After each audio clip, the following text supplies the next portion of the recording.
Welcome back to New Retirement Thinking. I'm Bronwyn Seaborne, and if you've just joined us, we're focusing on how women can best equip themselves for retirement. And still with me in studio is Kim Potgieter, Director and Retirement Life Planner at Chartered Wealth Solutions. Kim, thanks again for being here today. Before the break, we were chatting about kind of the disparities between women and men, and some of the things we looked at is that women earn less. According to Sanlam, they earn 28% less and they're living longer, which puts savings under significant pressure. So if you had to give women one piece of advice on what they should be doing to save for retirement, what would that be? Probably that get engaged in it. You know, start doing it instead of saying I'm going to do it, because priorities, we're very good at doing everything that's urgent, that's getting thrown at us. But this is something that's important. So make the time to actually start it. So that would be my biggest piece of advice. You also mentioned that starting young is a good idea. You know, we shouldn't wait to really plan for our financial future. But if you've missed the boat and you're feeling a bit anxious now that you don't have enough time, what advice would you give to women in that situation? Okay, so the first thing would be not to panic, because that's what happens. And that's where we hear of so many people losing everything that they do have because they panic, and then they'll go into an investment that they've been offered because there's this huge return. And generally, if it's too good to be true, it's too good to be true. So definitely not to panic. And then perhaps to look at things a little bit differently around perhaps working a bit longer. And I think for me, this whole thing of retirement being at the age 60 or retirement being at the age 65, it's outdated. And if we can be thinking of doing, even if it's our hobby, but earning a little bit of money in this period into our 70s, the panic goes. And then all of a sudden, not only you're adding value, you're making a difference in the world, you're earning a bit of income, and you haven't got this massive pressure that you put on yourself because there's like this line in the sand, I have to get to 60, I have to have enough because I'm never going to earn another cent, and I might live till 100, and then, you know what, then you do nothing because it's just too much. So just break it up into bite-sized pieces and look at different parts of it, and that's why having a plan is so important. Having a plan, women, when they go on maternity leave or perhaps even stop working to look after their families, as so many often do, how do they then plan for that?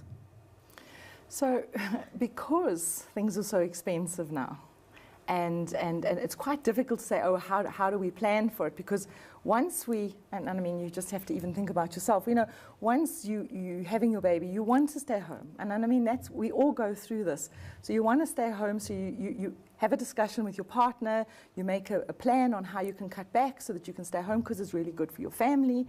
But then at the same time, what you need to be doing is, how are there still investments in your name that if anything had happened to your marriage, and I know it sounds bad, but with our statistics around divorce, it's also not good, or death.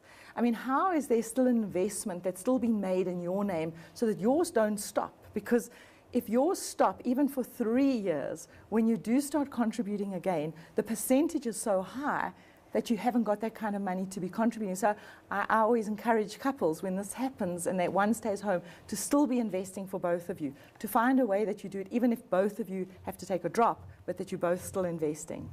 This isn't, of course, specific to women, but in terms of fees, women need to understand what fees are, correct? What fees they're paying, yes, to do these kind of investments. Yeah. Of course, and that's why also it's important when you're getting advice, you're getting it from a certified financial planner.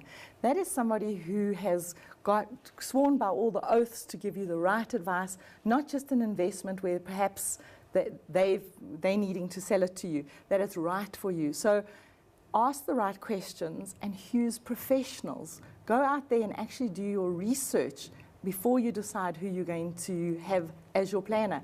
You know, for planners, they can be in your life for 40, 50 years. It's an investment in choosing the right person to do this journey with. And starting in your 20s with the right person is, for me, the best advice, because at the end of the day, then you're right on the right path. Instead of people I've seen, they come and see me and they're like 50 and they want to tell me how they lost all their money at 40, and then somebody tried to steal money from them, another plan, and you know, they've got all these horror stories. Get it right. Do your homework.